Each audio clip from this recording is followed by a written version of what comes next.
Kalau pelajar yang tak lepas peperiksaan Shiken Jikoku ni, mereka juga dipanggil sebagai Ronin. Okey, Ronin ni kalau kita tahu adalah samurai tak bertuan kan. Jadi macam itulah perjuangan dia nak masuk ke universiti ambil Shiken Jikoku ni memang agak sukar lah.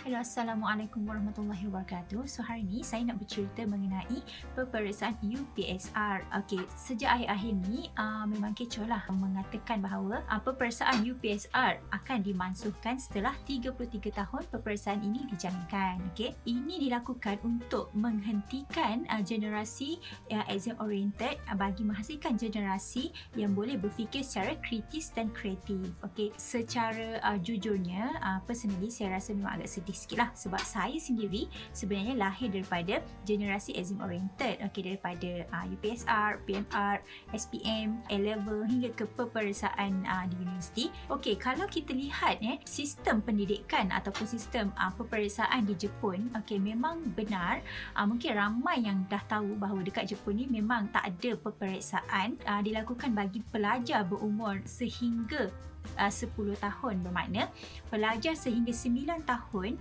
memang diasah ataupun dilatih, dipupuk dengan diajar sahsiah, adab yang baik, disiplin dan sebagainya. Okey, ini tak bermakna memang tak ada exam langsung sehingga umur 10 tahun. Sebenarnya memang ada exam tapi dia dibuat ujian skala kecil sahaja di dalam kelas untuk menguji kefahaman pelajar mengenai satu-satu subjek lah. Okey, macam mana pula mengenai peperiksaan nak masuk sekolah menengah? Adakah macam Malaysia ada peperiksaan seperti UPSR ataupun dekat Jepun boleh je nak masuk mana-mana sekolah?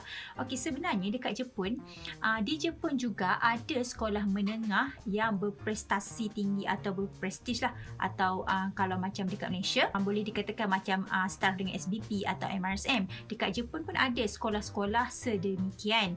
Okey, jadi macam mana pelajar nak masuk ke sekolah-sekolah terpilih ni? Mereka perlu menduduki peperiksaan yang dipanggil sebagai Juken. Okey, Juken ni adalah peperiksaan yang dibuat oleh sekolah itu sendiri. Okey, sebagai contoh kalau kat Malaysia macam MRSMA, kalau you nak masuk MRSMA, you kena ambil peperiksaan yang MRSMA ni buat. Okey, mungkin lebih tinggi prestis satu-satu sekolah tu, lebih susah lah ujiannya. Mungkin selain daripada ujian, pelajar juga perlu menghadapi sesi interview dan sebagainya. Okey, memandangkan persekolahan wajib di Jepun sehingga berumur 15 tahun sahaja, iaitu sampai form 3 saja, tingkatan 3 saja. Jadi kalau pelajar tu nak sambung ke peringkat menengah atas iaitu form 4, mereka perlu menduduki ujian yang dipanggil sebagai Nyugaku Shiken. Okey, Nyugaku Shiken ni boleh saya samakan lebih kurang macam peperiksaan PMR lah kalau di Malaysia. Okey, sama juga macam Jiken tadi. Nyugaku Shiken ni juga perlu diambil oleh pelajar di sekolah yang dia nak masuk tu lah. Kalau dia nak stay dekat sekolah yang sama, dia boleh ambil peperiksaan di sekolah yang sama, ataupun kalau dia nak pindah kepada sekolah lain, dia perlu ambil peperiksaan tu di sekolah yang dia nak masuk tu. Okey, peperiksaan Shiken Jikoku saya anggap dia lebih kurang sama macam peperiksaan SPM kalau di Malaysia lah. Okey, Shiken Jikoku ni kalau kita direct translate, dia bermaksud peperiksaan neraka. Okey, kenapa peperiksaan neraka? Sebab peperiksaan ni memang agak orang kata paling sukar lah. Okey, peperiksaan Shiken Jikoku ni adalah peperiksaan untuk seseorang pelajar masuk ke universiti. Maksudnya lebih prestige universiti yang dia nak masuk, lebih sukar ujian yang akan dilakukan. Kalau pelajar yang tak lepas peperiksaan Shiken Jikoku ni, mereka juga dipanggil sebagai Ronin. Okey, Ronin ni kalau kita tahu adalah samurai tak bertuan kan. Jadi macam itulah perjuangan dia nak masuk ke universiti ambil Shiken Jikoku ni memang agak sukar lah.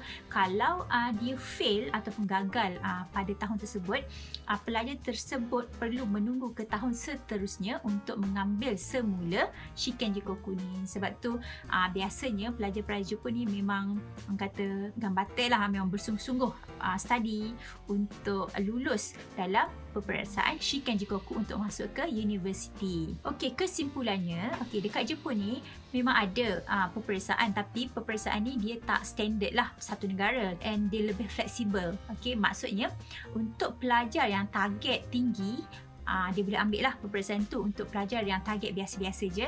Mungkin tak perlu nak ambil. Okey, sebab kita kena faham tak semua pelajar ada bakat dalam bidang akademik, tapi mereka mempunyai bakat dalam bidang kemahiran dan sebagainya.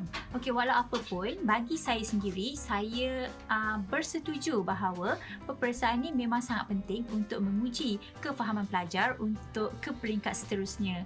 Jadi saya harap peperiksaan ataupun ujian ataupun penilaian yang bakal dilakukan untuk menggantikan UPSR nanti lebih adil, telus dan dapat meningkatkan potensi pelajar. Dan yang paling penting, tak menyusahkan guru-guru juga. Okey, itu sahaja dari saya. Harap bermanfaat. Assalamualaikum.